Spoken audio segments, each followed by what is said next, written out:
I gave my parents a luxurious one-week trip to Europe with me. When I picked them up to go to the airport, they told me they decided to go with my jobless sister instead of me.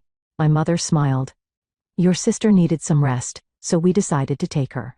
I didn't say anything. They had a big surprise when they landed in Europe. You're late, my mom said as she stepped out onto the porch, pulling her suitcase behind her. I glanced at the clock on my dashboard. It was 6:02 a.m. 2 minutes late, Mom, I said, forcing a smile. I got out of the car to help with the luggage, but then I saw her, my sister Lauren, emerging from the house with her own suitcase in tow. My smile froze. What's going on? I asked, trying to keep my voice steady. My mom turned to me, her expression far too cheerful for the situation. Oh, Violet. We decided Lauren should come instead of you. She's been so stressed lately, and she really needs this trip. My chest tightened. Instead of me? Mom, I've been planning this for years. I paid for everything. She waved her hand dismissively as if I'd just pointed out something trivial. And we're grateful, sweetheart. But you're always working so hard. You can take another trip later. Lauren needs this right now. Lauren didn't even have the decency to look guilty. She just smirked, shifting her weight onto one hip. Thanks for understanding, sis, she said, her tone dripping with fake gratitude. I stared at the two of them, my heart pounding in my chest. My dad shuffled out a moment later, avoiding eye contact as he handed me his suitcase. This is unbelievable, I said, my voice shaking.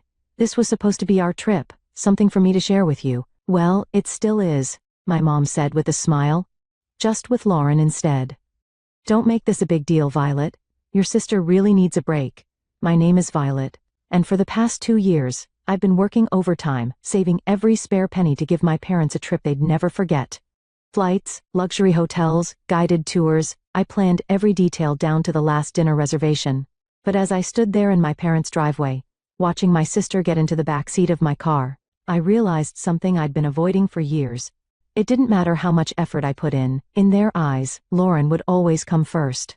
I clenched my jaw, biting back the sharp retort sitting on the tip of my tongue. Instead, I forced a tight smile and opened the trunk. Let's get going then, I said, my voice flat. If they wanted to prioritize her over me, fine, they could go with her. But I wasn't about to let them enjoy it. The drive to the airport was suffocatingly quiet, except for Lauren's incessant chatter. Oh my gosh, Mom. Did you see that TikTok about Paris? I can't wait to go shopping there. Do you think we'll have time for that, or will the tours take up the whole day? My hands gripped the steering wheel tighter as I stared straight ahead, forcing myself not to say anything. My mom chuckled softly. Of course, we'll have time. We'll figure it out when we get there. I bit the inside of my cheek. When we get there. They didn't even seem to notice I wasn't part of that we anymore. At one point, my dad cleared his throat. Thank you for driving us, Violet. I know this probably feels unusual. I glanced at him in the rearview mirror. Unusual? That's an interesting way to put it, Dad. He didn't respond. He just shifted uncomfortably in his seat, probably wishing he hadn't spoken at all. Lauren leaned forward from the back seat, her voice grating. You're not mad, right? I mean, this is really big of you letting me go. I could never have afforded this on my own. I clenched my jaw and forced a tight smile. Of course, Lauren. Enjoy the trip. By the time we pulled up to the airport drop-off zone, my patience was hanging by a thread. As I helped unload their luggage, my mom gave me a hug. Thank you for understanding, sweetheart. This means a lot to us and to Lauren. I nodded stiffly. Sure, Mom. Lauren beamed as she wheeled her suitcase toward the entrance. Thanks, Violet. You're the best. I stood there watching them disappear into the terminal, my chest tight with anger and hurt. The ride back home was a blur. I replayed the conversation in my head over and over, each word cutting deeper than the last. This means a lot to Lauren. You're not mad, right? You're always working so hard. I parked in my driveway and sat in the car for a few minutes, gripping the steering wheel until my knuckles turned white. Then, without a second thought, I marched into the house, pulled out my laptop and logged into every travel account I'd used to book the trip. Hotel reservations? Canceled. Tours? Refunded. Airline upgrades? Nope. I stared at the confirmation emails piling up in my inbox, feeling the tightness in my chest start to ease. They wanted to take Lauren instead of me? Fine. But they wouldn't be staying in 5-star hotels or enjoying private tours on my dime. When I closed my laptop, a sense of satisfaction settled over me. They could explain themselves to the front desk staff in Paris. I was done being their doormat. The call started as soon as their flight landed. My phone buzzed repeatedly as I unpacked my suitcase, the one I'd packed so carefully for a trip that was no longer mine. The irony wasn't lost on me as I hung up my dresses and neatly placed my shoes back on the shelf. The buzzing continued, filling the room with its relentless vibration. I sighed, picking up the phone and glancing at the screen. My mom's name flashed across it, accompanied by several missed calls and texts. I unlocked the phone and scrolled through the messages. "Violet, what's going on? The hotel won't let us check in. The reservation is missing. Call me immediately." "Violet, this isn't funny. Fix this now." A laugh escaped me before I could stop it. "Fix this? They really thought I'd swoop in and save the day after what they'd done?" The phone buzzed again, this time with a call from Lauren. I let it ring out, only for her to leave a voicemail. "Violet, this is so petty," she snapped, her voice dripping with entitlement. "We're stuck here because of you. You need to call the hotel and fix it now." I rolled my eyes and deleted the voicemail without listening to the rest. For years I'd been their fixer, the one who smoothed over every mistake and picked up every slack. Not anymore. Eventually I decided to answer, if only to stop the barrage of calls. My mom's voice hit me like a tidal wave of anger as soon as I picked up. "Violet, what did you do? The hotel says the reservation was canceled and none of the tours are booked anymore." I let her rant for a moment, then calmly replied, "I canceled them." There was a long stunned silence before she hissed, "Why would you do that?" "Oh, I don't know," I said, my tone laced with sarcasm. "Maybe because you decided to take Lauren on my trip. You're lucky I even drove you to the airport." "We thought you'd understand," she snapped. "Understand what?" I asked, my voice rising. "That years of saving and planning didn't matter because Lauren needed a break? That my hard work meant nothing to you? Guess what, Mom? I don't understand, and I don't care to." I hung up before she could respond and turned my phone off, tossing it onto the couch. The silence that followed was blissful, and I felt like I could breathe again. If they wanted to prioritize Lauren, fine, but they could figure out the rest of the trip without me. The silence lasted only a day. By the next morning, my phone was buzzing again with calls and messages. At first, I ignored them. I spent the day cleaning the house and catching up on work, but curiosity got the better of me by evening. I opened my phone and braced myself for the storm of texts. From my mom, "Violet, you've gone too far. Your sister is in tears and your father is furious. We can't get into any of the hotels you booked." From Lauren, "You're acting like a child. I don't get why you're making this such a big deal. Just fix it already." And finally from my dad, "We need to talk. This isn't right." I set the phone down, shaking my head.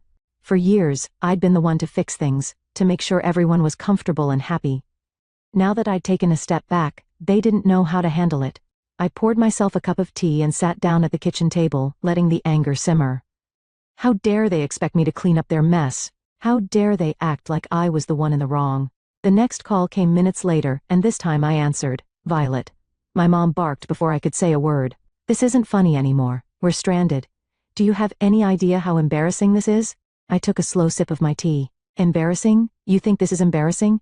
Try saving for years, planning every detail, and then being told you're not even part of the trip you paid for." "Stop being dramatic," she snapped. "Lauren needed this more than you. And now she can figure it out," I said firmly. "You made your decision, Mom. You wanted to take Lauren instead of me? Fine. But don't expect me to fund her vacation. We're family," she hissed. "We don't do this to each other." I let out a bitter laugh. "Funny, I was just thinking the same thing." Lauren's voice came through the background, whining, "Mom, just hang up on her. She's being impossible." That was the final straw. "Enjoy your trip," I said, my tone icy. "Oh wait, you can't. Because it's not your trip, it was mine. And now it's nobody's. Goodbye." I hung up before she could respond and turned my phone off again. For the rest of the evening, I felt an odd mix of anger and relief. Anger that they'd put me in this position, but relief that I'd finally stood up for myself. They could call me dramatic all they wanted. For the first time in my life, I wasn't letting them take advantage of me. The next few days were blissfully quiet. With my phone turned off, I finally had space to think clearly, free from the barrage of guilt trips and accusations. I spent my mornings sipping coffee on my back porch, enjoying the calm I'd craved for so long. My afternoons were filled with work and catching up on little projects I'd been putting off, things that reminded me how capable I was when I wasn't bogged down by their endless demands. But by the third day, curiosity got the better of me. I turned my phone back on to find over a dozen voicemails waiting for me. The first few were from my mom, growing increasingly hysterical with each one. Violet, you need to call me back right now. This has gone too far. I can't believe you're doing this. You've humiliated us. We're your parents. How could you treat us this way? Then came Lauren's messages, full of the same entitled tone she'd always used. This is so petty even for you. You're ruining everything. Just fix it, Violet. And finally my dad's voice, quieter, but no less pointed. Violet, I don't understand what's happened to you. Call us back so we can sort this out. I hesitated before listening to the final voicemail, a long one from my mom. Her voice was quieter this time, tinged with frustration and exhaustion. Violet, she began, we're back at the airport now. The trip is ruined, and I hope you're happy with yourself. Your sister is devastated, and your father and I are, well, disappointed doesn't even begin to cover it. Call us when you're ready to talk. I deleted the voicemails without replying. I wasn't ready to talk, and honestly, I didn't know if I ever would be. This wasn't a one-time mistake. It was the culmination of years of them putting Lauren first and expecting me to accept it with a smile. As the hours passed, I found myself reflecting on all the times I'd been overlooked or dismissed. Every holiday where Lauren's whims dictated the plans. Every family gathering where my accomplishments were treated as afterthoughts. This trip had been the breaking point, but the cracks had been forming for years. That evening, Grace stopped by unannounced, carrying 2 cups of coffee and an unmistakable look of curiosity. I heard about what happened, she said, setting the coffee on the table. Your mom called me yesterday. Of course, she had. My mom had always been good at recruiting allies when she wanted to guilt me into compliance. And? I asked, taking a sip. Grace shrugged, a sly smile creeping across her face. I told her you were probably busy and would get back to her when you were ready. I laughed, shaking my head. You're the best. No, you're the best, she said, her tone suddenly serious. Because you finally stood up for yourself. I know how hard that is, Violet. Don't let them drag you back down. Her words stuck with me long after she left. Grace was right. I'd spent too long bending over backward to please people who never seemed to care about my efforts. It was time to break that cycle once and for all. By the time the weekend rolled around, I felt a strange sense of clarity. The anger was still there, simmering under the surface. But it was joined by something I hadn't felt in years. Freedom. Freedom from their endless expectations. Freedom from being the family's fixer. Freedom to finally live on my own terms. But, as expected, the silence didn't last. It was Sunday afternoon when I finally got a call that I decided to answer. This time, it was my dad. Violet, he began, his voice heavy with weariness. Your mom wanted me to call. She thinks you'll listen to me. Go on, I said, leaning back in my chair. He let out a sigh. Look. This has all gotten out of hand. Your mom's upset, Lauren's furious, and, well, it's just a mess. But you're better than this. I stiffened, his words igniting a fresh wave of anger. Better than what, Dad? Standing up for myself? Refusing to let you walk all over me again? That's not what I meant, he said quickly. It's just you've always been the reasonable one. The one who keeps everything together. This isn't like you. I laughed, a short bitter sound. You're right. It's not like me. Because I'm not bending over backward to clean up your mess. He paused, and for a moment, I thought he might finally see my side of things. But then he said, You're punishing the whole family over one decision. Is that really fair? Fair? I repeated, my voice rising. You want to talk about fair? Was it fair when you and Mom decided I wasn't important enough to be part of the trip I planned? Was it fair when you replaced me with Lauren like I didn't matter? That's not what we were trying to do, he said, his tone defensive now. We just thought Lauren needed it more. Of course you did, I snapped. You always think she needs more attention, more support, more of everything. And I'm always the one expected to sacrifice for her, not anymore. The silence on the other end of the line was deafening. Finally he said, I don't know what you want me to say. I don't need you to say anything, I replied, my voice steady. I just need you to understand that I'm done being the afterthought. From now on, I come first. Violet, goodbye, Dad. I ended the call and set the phone down, my hands trembling. For the rest of the day, I let myself feel everything, anger, sadness, relief. It wasn't easy, but it felt like the start of something new. I wasn't the family's fixer anymore, and I wasn't going to be. They could figure out how to clean up their own messes. When my parents and Lauren finally returned, I was waiting for them at their house. I'd parked in their driveway, sipping coffee and feeling surprisingly calm as I watched their taxi pull up. As they stepped out, dragging their suitcases behind them, their faces were a mix of exhaustion and irritation. Lauren was the first to speak. Well, I hope you're happy, Violet. I raised an eyebrow, staying seated on the porch swing. Happy about what? Our trip was a disaster, my mom snapped, waving her hand as if to brush the whole thing away. We spent the entire week staying in dingy hotels and eating terrible food because we couldn't afford anything decent. And don't get me started on the tours, Lauren chimed in, crossing her arms. Oh wait, there weren't any. Do you know how embarrassing it was to show up and be told there was no reservation? I took another sip of coffee, letting their complaints wash over me. Sounds rough, I said finally, my voice calm. But you wanted to take Lauren, remember? I'm sure you all had some great bonding time. That's not the point, my mom shot back, her voice rising. You knew we couldn't afford all the things you'd planned. You set us up to fail. And I stood up, setting my mug down on the small table next to me. No, Mom. I didn't set you up for anything. I planned a trip for the three of us. Something special I'd been saving for years. You're the ones who decided to cut me out at the last second. My dad finally spoke up, his tone quieter but no less accusatory. You didn't have to cancel everything, Violet. That was extreme. Was it? I asked, folding my arms. Why should I have paid for a trip I wasn't even invited to? If Lauren needed it so badly, you should have planned it yourselves. You are lucky that I didn't cancel the return flight. Lauren rolled her eyes. You're so dramatic. It's just money, Violet. And you're so entitled, I shot back, my patience finally snapping. Do you have any idea how much work and sacrifice went into planning that trip? Or do you just assume things magically appear for you because someone else takes care of it?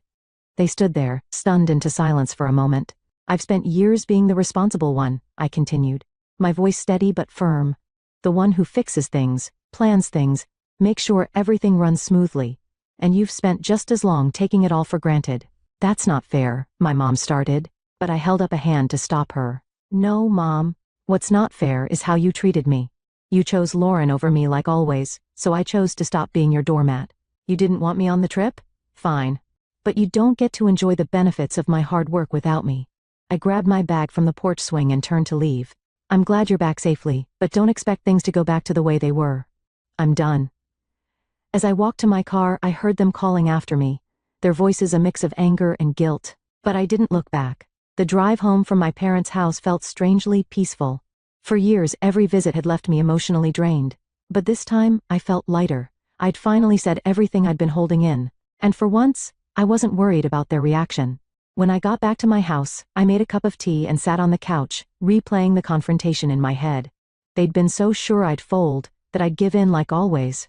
But watching their stunned faces as I walked away was a reminder of how much I'd changed. They could be angry, hurt, or embarrassed. It didn't matter anymore. I was done living my life to meet their expectations. The next day, I got a call from Grace. How'd it go? She asked, not bothering with pleasantries. I laughed, leaning back against the kitchen counter. Exactly like you'd imagine. They're furious, Lauren's pouting, and Mom is probably trying to figure out how to guilt me back into line. Grace let out a snort. Let her try. You've got a backbone now, and I'm here to make sure it stays in place. I grinned, grateful for her unwavering support. Thanks, Grace. I mean it. You've been my rock through all of this. Anytime, she said, her voice softening. So what's next for you, now that you're not playing family fixer anymore?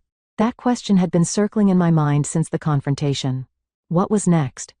For years, so much of my energy had been poured into trying to please my family, trying to earn their approval. Now that I'd let go of that burden, the possibilities felt endless and a little intimidating. I don't know yet, I admitted, but I feel like I get to decide. Not them, not anyone else, just me. Sounds like the start of something amazing, Grace said. And I could hear the smile in her voice. Over the next few weeks, I started making small changes that felt big in their own way. I redecorated my living room, swapping out the hand-me-down furniture from my parents for pieces that felt uniquely mine. I spent weekends exploring local cafes and parks, things I'd always meant to do but never made time for. And I started journaling, writing down my thoughts and dreams without filtering them through the lens of what anyone else might think. Each small step felt like reclaiming a part of myself I hadn't realized I'd lost. One evening, I sat down with Mai and opened the spreadsheet I'd used to plan the trip. The canceled reservations stared back at me, and I didn't feel a pang of regret. Instead, I felt a surge of determination. That money had been meant for a once-in-a-lifetime experience, and I wasn't going to let it go to waste. Closing the spreadsheet, I opened a new browser tab and typed solo travel ideas. A few weeks after my parents' return, I booked a solo trip to Italy. It wasn't the same itinerary I'd planned for them, and it wasn't about proving a point anymore. This was for me, a chance to celebrate my independence and finally put myself first. The moment I landed in Rome, I felt a surge of excitement and nervousness. I'd never traveled alone before, but as I stepped out of the airport and into the bustling city, I knew I'd made the right decision. I spent my days wandering cobblestone streets, marveling at ancient ruins, and indulging in meals at charming little cafes. There was no schedule, no one else to consider. Just me and the freedom to do exactly what I wanted. One afternoon, while sitting on the Spanish steps with a gelato in hand, I pulled out the journal I'd brought with me. For years I'd written about what I wanted to achieve, but those dreams were always wrapped up in making someone else happy. Now, as I wrote, the focus shifted. Learn a new language, start a small business, travel to at least 5 more countries. The list grew, each goal a reflection of the life I wanted to create, not the one I'd been expected to live. On my last night in Florence, I had dinner at a small family-run restaurant overlooking the Arno River. As I watched the sunset paint the sky in hues of orange and pink, I felt a deep sense of peace. This trip had been more than just a vacation, it was a turning point. I'd spent so much of my life trying to earn my family's approval, but here, thousands of miles away, I realized something important. I didn't need it. I was enough, just as I was. When I returned home, my parents tried to reach out again, this time with softer tones and carefully worded messages. "Hope you had a nice trip," one text from my mom read. "Maybe we can all talk soon?" I stared at the message for a moment before setting my phone down. I wasn't ready to reply, and that was okay. This time, it would be on my terms. As I unpacked my suitcase and placed souvenirs on my shelves, I felt a sense of pride. A week after returning from my trip, I received a call from my mom. This time, I answered. "Hi Violet," she began, her tone unusually soft. "How was your trip?" "It was amazing," I replied, keeping my voice neutral. "That's good to hear," she said, pausing as if searching for the right words. "We've been thinking a lot about what happened. Maybe we handled things poorly." The admission surprised me, but I wasn't ready to let her off the hook just yet. "Poorly? You replaced me on a trip I planned and paid for without even asking. Poorly is an understatement." "I know," she said quietly. "Your dad and we didn't realize how much it would hurt you."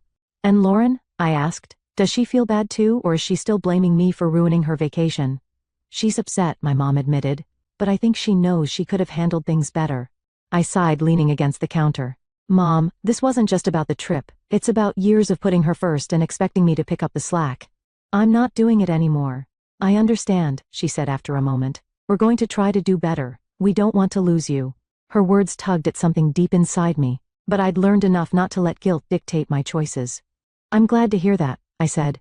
"But it's going to take more than words to fix this. I need to see real effort, not just apologies." "You will," she promised. "We'll give you the space you need, but I hope you'll let us back in someday." After the call, I felt a mix of emotions. Relief that they were finally acknowledging their behavior and skepticism about whether they'd actually change. But as I sat down with my journal that evening, I realized something important. Whether or not they changed wasn't my responsibility. Over the following months, I kept my boundaries firm. I responded to their calls and texts when I felt like it, but I didn't go out of my way to fix things or smooth over conflicts. Instead, I focused on building the life I wanted. I signed up for a photography class, something I'd always dreamed of doing but never had the time or energy for. I joined a local hiking group, and even started planning my next solo trip. Each step I took felt like reclaiming another part of myself. One day, as I sat on my porch watching the sunset, I realized how far I'd come. I wasn't the person who bent over backward for people who didn't appreciate me. I was someone who valued herself, who set boundaries, and who wasn't afraid to stand up for what she deserved. I felt truly free.